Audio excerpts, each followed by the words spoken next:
सुगणाक रंगताई तदाये गुरुराय रंगा मालो में पानी क्यों आया आया जोगी खिड़की मालो में किंगरी बजाया आगे बढ़ा Excellent. What is the background of this song? Can you explain it to us? This song, sir, actually is one of many songs my grandmom used to sing as a farm laborer, as an agricultural laborer.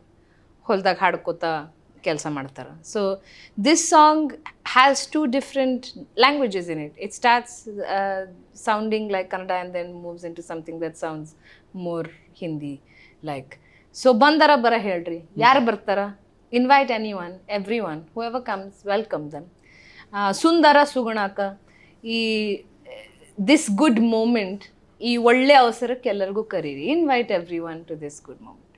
ರಂಗ ತಾಯಿತದ ಏ ಗುರುರಾಯ, ಈ ತಾಯ್ತ ಕಟ್ಟಂಗೆ ಈ time ಕಟ್ಟ್ಯಾನ ರಂಗ.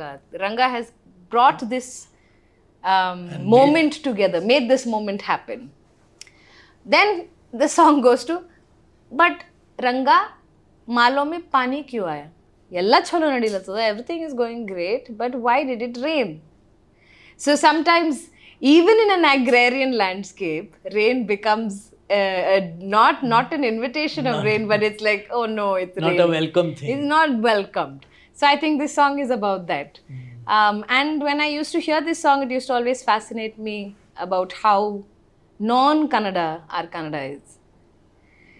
Because you're looking at a lot of pastoral communities, Lamani communities, Kurba communities who traverse these Karnataka, Andhra, Maharashtra, these three places, and the language has obviously taken on all of these colors and all of these cultures.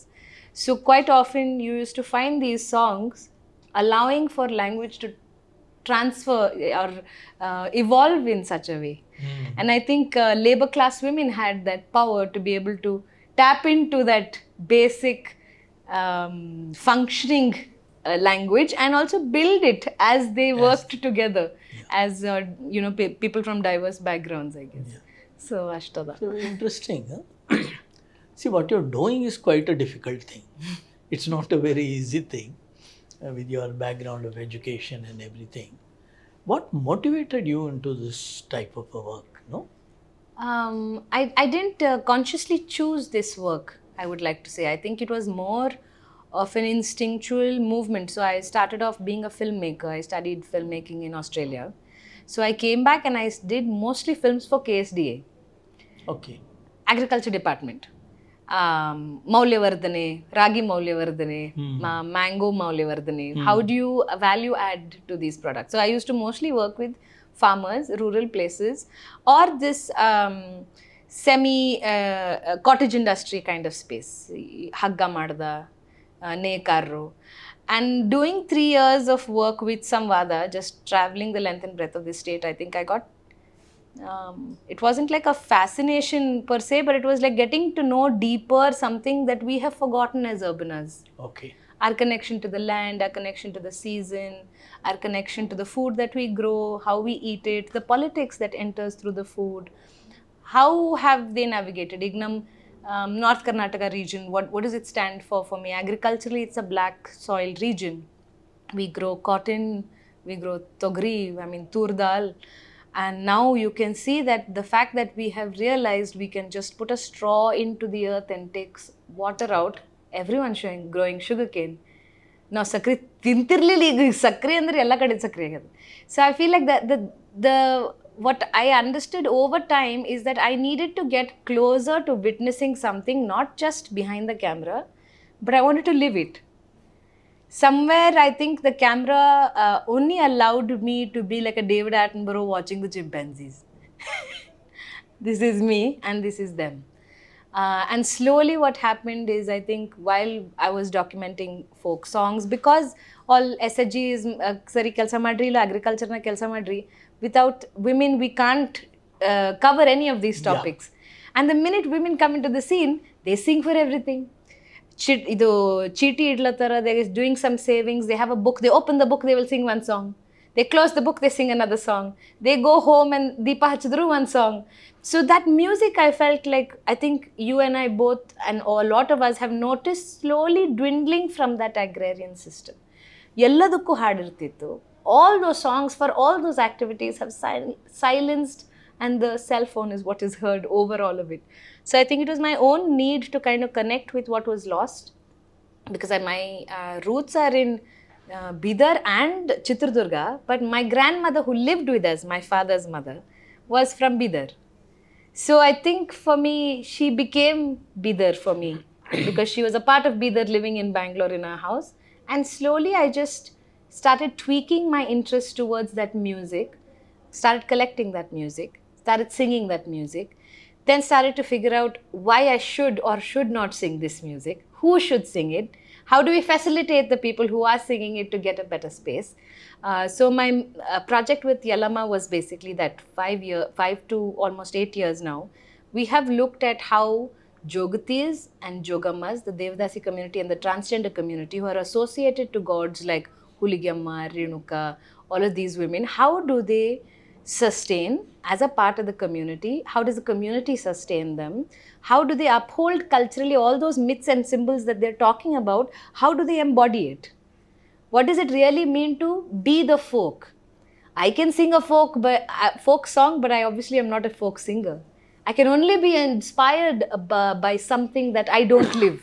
So I think the observing of that life is what I chose slowly.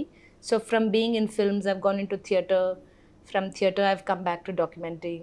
From documenting, now I want to go into activism and policy making.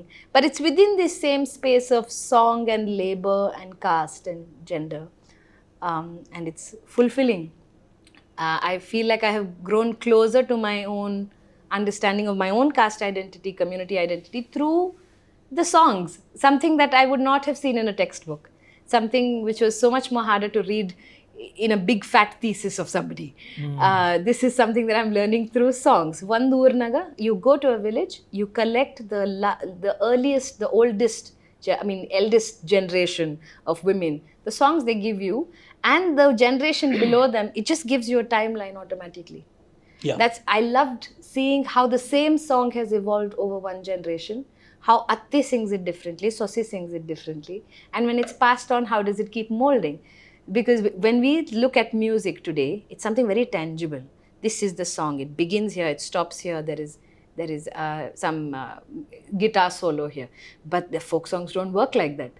If your body is hurting, it will sound a certain way. If your 1K or your motar and pestle are heavy, it will sound a certain way. If your chakki is really big, it will sound a certain way. It is not measured by a raga, tala, yenu illa. It kind of reminds us as humans that you don't need to learn music, it's a part of our bodies. And they were able to channelize that to soothe their bodies and their minds through all that time before the therapists came in. So I think it's my own kind of solace to find, mental health and music. And also reason to why I should call myself a Dalit when I've grown up a pretty privileged life, grown up in a convent school, studied abroad. So how do I understand what my Dalit identity then means? Through this music and culture that my people follow. So that's been the journey so far. So basically you're a Dalit with privilege. I would like to not forget that I come from privilege, and I'm probably the only one in our family who has so much access, me and my sisters, because my dad studied hard, became an IAS officer because of reservations, and because he's an IAS officer, we as Dalit kids didn't grow up in Mudubi, but we grew up in Bangalore and went to Sophia High School and picked up this particular English and then landed up in Edinburgh in Australia. So we obviously we're not the same. I can't stand next to my cousin and say she and her are the same. We are Dalits. The divide is the privilege. Then does privilege wash away caste is also a question that I kept asking. Does it? I don't think it does. It doesn't. It doesn't. I think caste is something that's so much in the body, that's so much in the ancestry. With every song, like I'll give you an example. One hadada. Baranana ratana bharama pura vachana It's a grain pounding song. So they have these long wanakis and they're dropping it and they're passing it to the other person.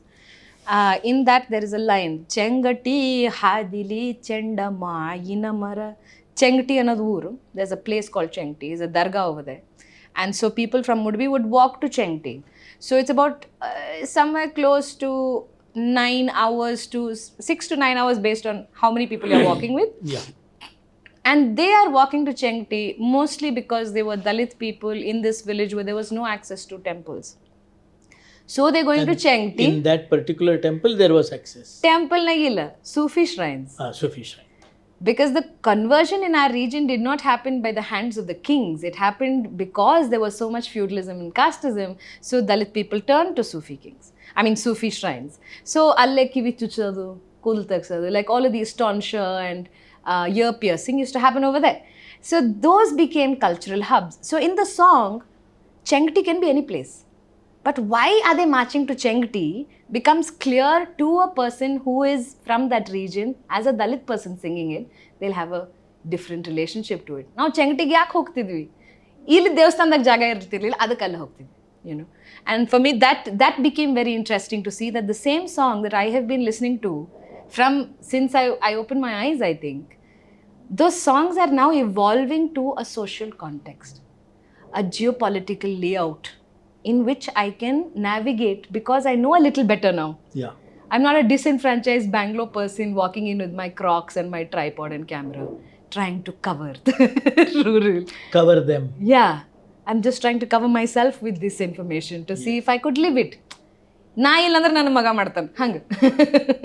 See, there is one basic discussion on folk forms and folk different expressions. See, folk is always related and connected to work. Yes, I would say so.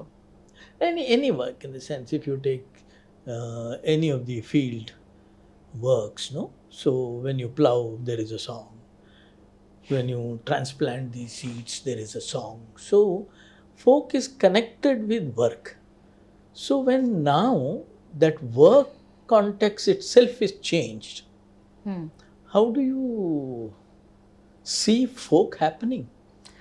Because those songs cannot be there, no? No, actually, so I feel folk does largely cover when I say folk songs from North Karnataka, a large part of what I have been doing is collecting domestic work songs. So labor, like you said, agricultural labor, it can be domestic labor, kuttavu, bisavu, keravu, all of these works. So those become work songs. Then there is the celebration, the ritual, the myth, the dance, like how we celebrate Muharram as a village festival. So Muharram, all the men, not just the Muslim men, will come together and put this big khadda in front of the dargah. Adraga kenda haki, they'll make sure the fire's burning overnight. And for the fire to burn all night, all the men will take out their rumals and dance ಮಾಡ್ತಾರೆ. ಧತ್ತಕ್ ಧತ್ತಕ್ ಧತ್ತಕ್ ಧತ್ತಕ್ ಹವಾ ಹೊಡಿತಾರೆ. The ಹವಾ ಹೊಡೆಯೋದು means giving it air. You keep giving the fire air and you. So right now there is no Muharram which is a secular Muharram anymore. Both the Hindus and the Muslims in this region have gotten so fundamentalized that they do not actually celebrate anything together. Namesake, all of these things do happen, but I feel like the syncretic nature of this region has to do with how labor was broken down. And the caste discrimination must have been so high that the conversion was so high. Why most, like my cousin brothers or my uncles, their names are Hussainappa, Ismailappa. Namige doubt ansbek. Like we should sometimes feel doubtful about which which religion do we actually follow. Yurigu kuri kaditiv, yurigu koli kaditiv. You're like, where do we, how many animals to which god? But I feel somewhere within that intricate overlapping of two different communities is very clearly the struggle of each of those individual communities and why they've come together. Even like in the layout of a village, you will see that the priest class will live here and the Madigas and the Holiyas will live outside along with the Muslims. And beyond that is your pastorals. Kurubru, Golrela, adar hora bartara. Now, of course, it's very complex because in every region it's different. Like in some places, OBCs are stronger than upper caste Hindus. You know, in that sense, I can only speak specifically for Gulbarga, in which I feel the work might have changed. The work might have changed. Like say today, none of us are dealing with leather. Madigru are not dealing with leather. Muslims also in our village are not dealing with leather. They're only symbols that illond dhoni irtitu. When a cow used to die, the Madigas are going to clean the carcass and the leather is going to be treated by Samgars, or they are going to treat and they are going to create something out of the 3-4 leather treating castes. There was the work. Now the work is gone, but the houses don't change. The layout of the village won't change, and it's not going to change for the next 100 years. And which house you come from will determine which house will give you a girl, which office will give you a job, which university will make sure you don't commit suicide and kill yourself. So I think caste doesn't go away because we have chosen to keep this hierarchy going for however long. Yeah, that's As true. much as class can kind of invert some of it, somewhere within those songs, what happens to the stories or histories that are unwritten? Like I constantly think about, there are some of these songs that Ajit talks about, like even Bare Nana Ratana, Chengti Bagge Matadadu. It might not be recorded, or that concept of these little religious migrations that used to happen in order to find places of faith that accept them, might not be written down anywhere. And even if it is written down, how do you kind of look at the entire diaspora of Madigas and help them understand what is the collective troubles they have been through? Because what I see in a folk tale, ಈಗ ಇದು ರೇಣುಕನ್ ಕಥೆ ಆಗಿರ್ಬೋದು or any other folk tale, you are looking at a community history being kind of codified into this thing over time. Today I might tell you the Renuka Yellamma story, but I'm not quite sure if Renuka Yellamma story that I'm telling you, which parts of it is 200 years old, which parts of it is 2000 years old. It's like different timelines kind of sandwiched and shoved into one tale. And we kind of keep saying it in again and again. And the more aware you are of these constructs, the more tantane kathine bidiskotada. Like it kind of unravels itself over time because your understanding is different. I'll give you a small example if this helps. In the story, Renuka is pregnant with Parashurama. She goes to Matangi and she says, Matangi, nanaga ಹೊಟ್ಟೆಗಿಂದು ಮಗ ಏನೆಲ್ಲ ತಿನ್ಬೇಕನ್ಲತ್ತಾನ, ನನ್ನ ಮಗನಿಗೆ ಪಡುಲು ಕಾಯ್ಬೇಕಂತ, ಮಾವಿನಕಾಯಿ ಬೇಕಂತ, ಏನೇನೋ ಬೇಕಂತ. We'll go to this Saukar's farm and we'll steal it. So she says, come friend, help me steal because my son is giving me all these cravings. So Matangi says one word. She says, ನಾವು ಮಾದಿಗರಿದ್ದೆವು ರೇಣುಕಾ, ನಾನು ನಿನಗೆ ಕಳ್ತನ ಮಾಡ್ಲಕ್ಕೆ ಸಾಥ್ ಕೊಡಲ್ಲ, ನನಗೆ ಸುಳ್ಳು ಹೇಳಕ್ಕೆ ನಾ ಹೆಲ್ಪ್ ಮಾಡ್ತೀನಿ. I can lie for you, but I can't thieve for you. And it was a very strange dialogue. It got stuck in my head because I heard it when I was a kid. Not a kid, like maybe when I was in college or something. And it was something like wagatiddangittadu. Over time, it kind of broke down to the untouchability aspect of it. Madigas are untouchable, and to a point where certain parts of the village are blocked off for you. You don't have an idea. You cannot thieve in a place you don't see. ನೀವು ಯಾವ ಜಾಗ ಮನೆ ನೋಡಿಲ್ಲೋ ಅದ್ರಾಗ ಕಳ್ತನ ಮಾಡೋದು ನಿಮಗೆ ಕಷ್ಟ ಆಗೋದು. And so she says, I'll lie for you, but I can't steal for you. And I feel like I have found small treasures in my life when I find a folk tale. I have listened to it a couple of times. 5 years later, something hits me. And it's my own personal curiosity, you can call it, sir, as to why I've gone chasing after these myths, is because I was really hungry to understand what it meant to be Dalit. What my father and their generation wanted to give us is Buddha and Dhamma and Ambedkar, and I have it, I get it, I'm with it. But I feel like a part of our history is just slipping away with the songs that are missing. So I think I desperately try to grab onto whatever we can get to try and picture the women's lives, not just Dalit women's lives, but women's lives in that time, because I feel like they're trapped in these songs. So that's the need, I think. So caste or gender for that matter for me is not going to equalize anytime soon. For us to be able to keep this timeline kind of alive and active in our heads, like how we look at the dinosaurs, right? Who came first? And Yeah. it's like that for me. I think it's a pursuit of obviously historic context, but also ನನ್ನ present context na ಹೆಂಗೆ navigate ಮಾಡ್ಕೊಳ್ಳಿ. That is the question I deal with as an artist today. In this present time, with the privilege I have, how do I navigate this? I definitely need to know that before I, make any steps forward. True. Yeah. So Basically, now when we look at you, what is the core work that you're doing? What is it that you want to do actually? I feel like my job as an artist or as an actor is to stay curious and hold place for any kind of community experience, which, like right now, I keep thinking, we keep watching what's happening in Palestine. As an artist, I'm receiving this. I'm not finding an outlet, or I have to figure that outlet is going to come. It'll appear to me.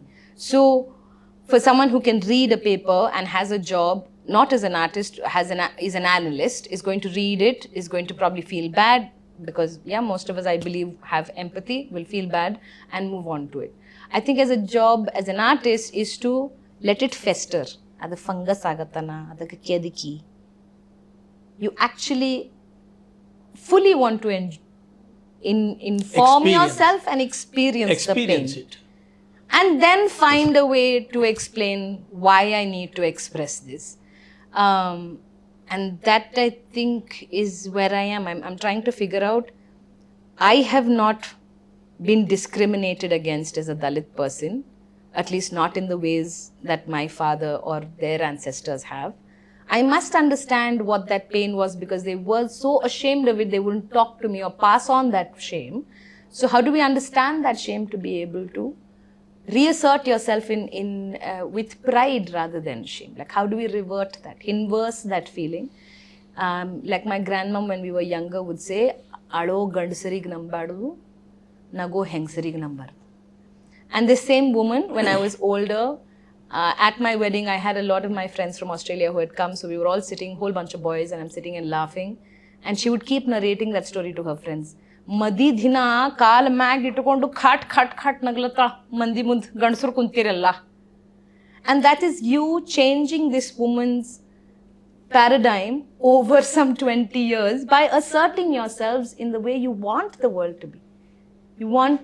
You want her to see a certain thing, and you have to live it for so long for her to understand. Just like she had to live it for so long. For me to understand. So yeah, I think to make visible something that is constantly being eroded or just being lost due to the elements of time, I think. Of course, there is a lot more than time, but because of that time passing, you can see that community has very short memory. Yeah. One hadu ಇನ್ನೊಂದು generation pass ಆಗಿಲ್ಲ ಅಂದ್ರೆ it's gone.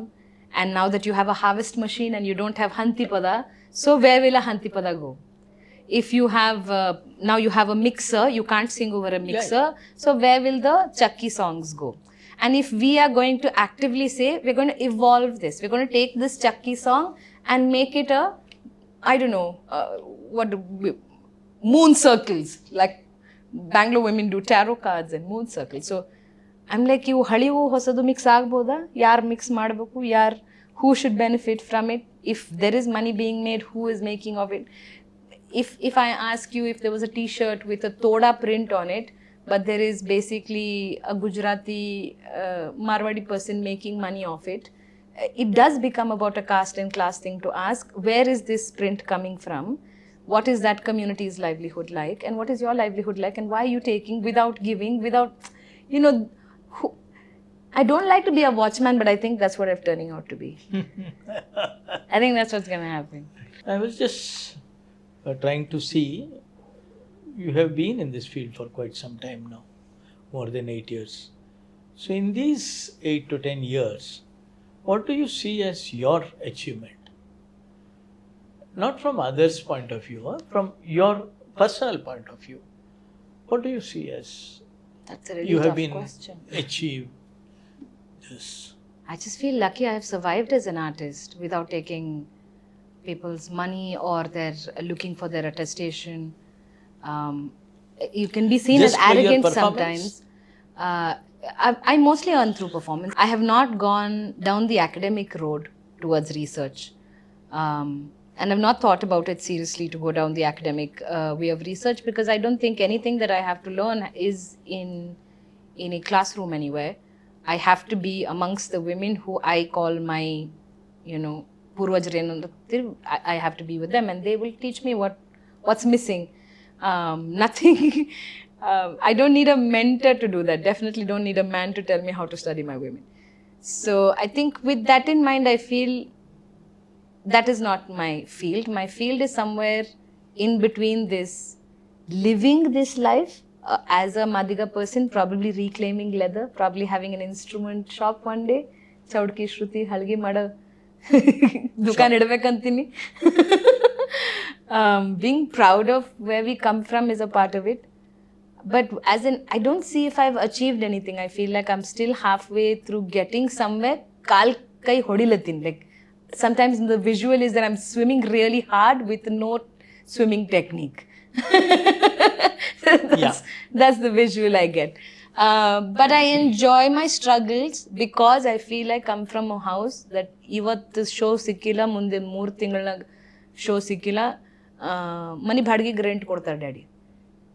I feel like I have a strong enough base and parents who will make it happen. It's kind of, I know a lot of 40-year-olds would think twice to say something like this, but hey, if I can, I should. Not everyone can be an artist. Yeah. Some of us can afford to be one, and some of us are forced to be one.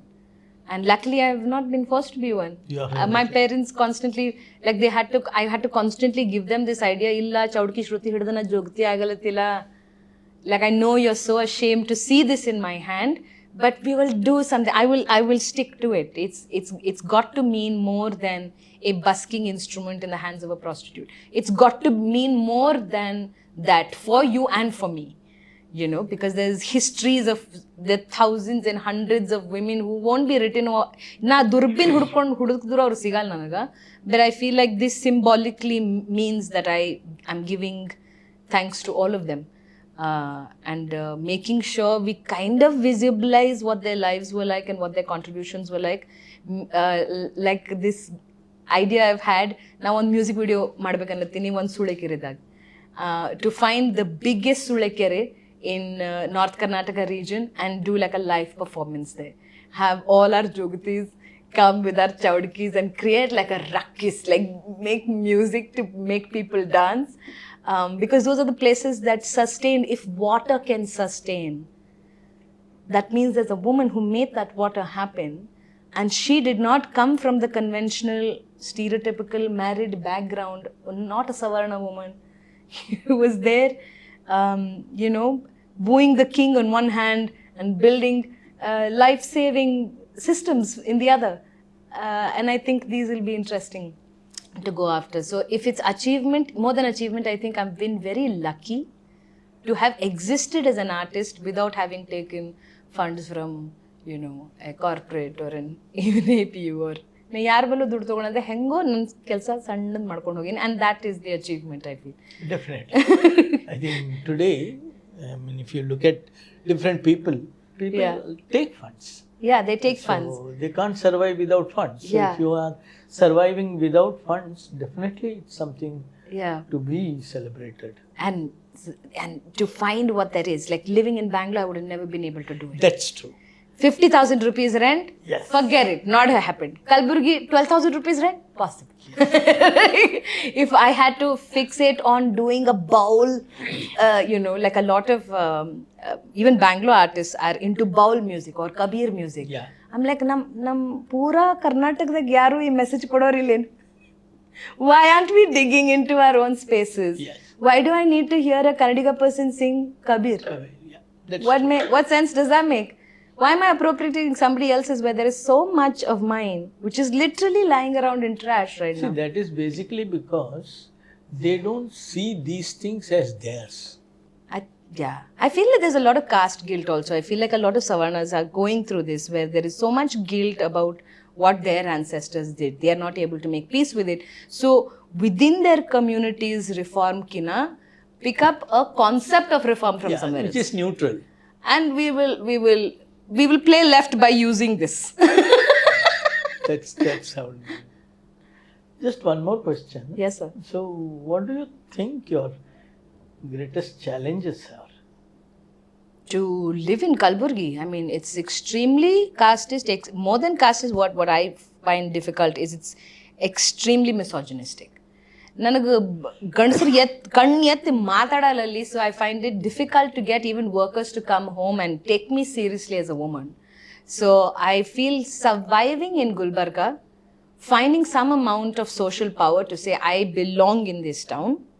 I am from Kalburgi. Na illinakine na ille kelsa maadi ille saayake idda to be able to prove that. I think it's going to take several years to come.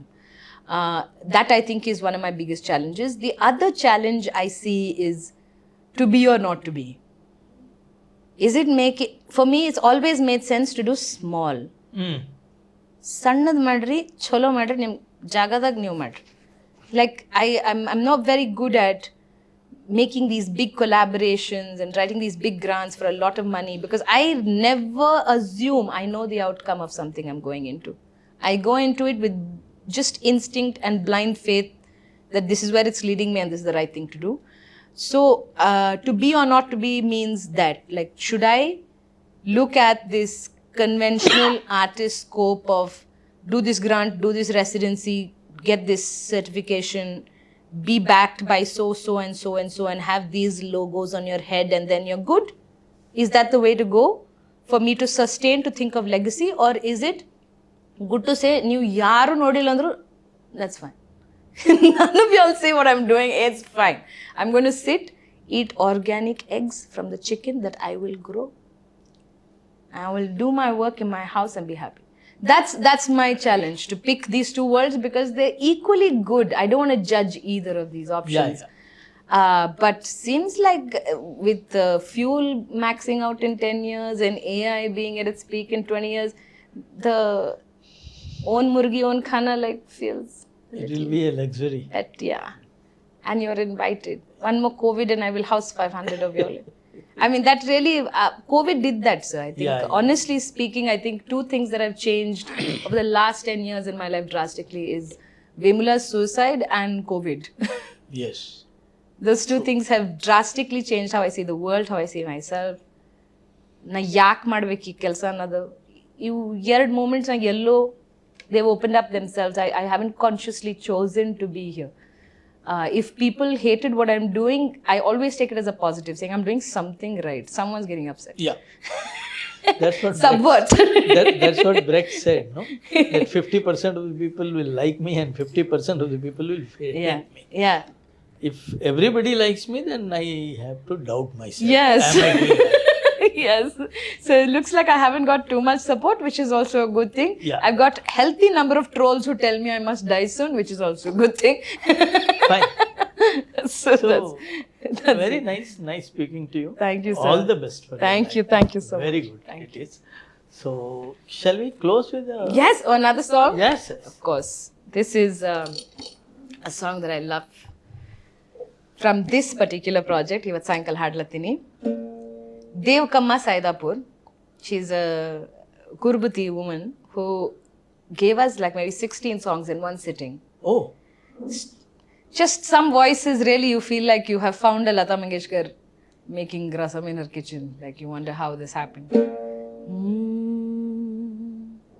You're comparing the Tangi to a Draupadi and you're singing to the brother saying, Akik hang madi madkodu. She should be married off like she's Draupadi. Nanna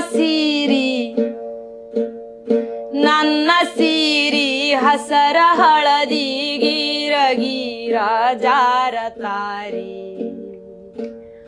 ಕೊಂಡಗೋಡೋ ಅಣ್ಣ ರಾಜ ತಂಗಿ ದ್ರೌಪದಿಗೆ ಕೊಂಡಗೋಡೋ ಅಣ್ಣ ರಾಜ ತಂಗಿ ದ್ರೌಪದಿಗೆ ಆನಿ ಬರಲಿ ಅಂಬಾರಿ ಬಲಲಿ ಮ್ಯಾಗ ಕುಂದರೋ ತೇಜಿ ಬರಲಿ ಕೊಂಡಗೋಡೋ ಅಣ್ಣ ರಾಜ ತಂಗಿ ದ್ರೌಪದಿಗೆ ಕೊಂಡಗೋಡೋ ಅಣ್ಣ ರಾಜ ತಂಗಿ ದ್ರೌಪದಿಗೆ. It's a very long song, but the meaning is so simple. You're basically telling the brother, your sister is a Draupadi. Aki hinta blouse beku. Her blouse has to be like this. Her sari has to be like this. She has to have this, all of these jewelries in place. And then you must climb like the princess's brother and take her all the way to her house that she's going to live in. Aki aani barli, teji andar kudri. So let there be horses, let there be elephants. So it's about the grandiosity that within poverty, like even within small homes, marriage, really songs about marriage have so much hope and so much grandiosity within the song that it really feels like kele hotti thumbekku. Kele hotti thumbekku. You listen to it and your stomach is full. It's one of those songs. ಎಷ್ಟು ಕೊಡ್ತಾರೋ ಹೆಂಗೆ ಇಟ್ಕೋತಾರೋ but ಚಲೋ ಹಾಡು ತಗೊಂಡು ಹೋದ್ರು, ಬಾಜಾ bars ಕರ್ಕೊಂಡು ಹೋದ್ರು. So music has had A very strong connection with how we feel about all our instances, like all our experiences. And I think somewhere if we can start applying our voices to get, as women, what our stronghold was in every ritual is we would stand and sing the Sobane. Sobane andre the wishes of a woman. Yeah. I find so much joy in singing Sobane is a woman wishing another woman well. And this is a ritual and this will happen at every point in your life. When you're born, it will happen. When you reach your puberty, it will happen. When you're getting married, it will happen. Again, when you're pregnant, it will happen. It's really something to archive. But again, they're not meant to be living in archives. The Maya Gulkovek water. So that's the effort. So thank you, sir. Very good. It's been Thank lovely. you so much. Thank you.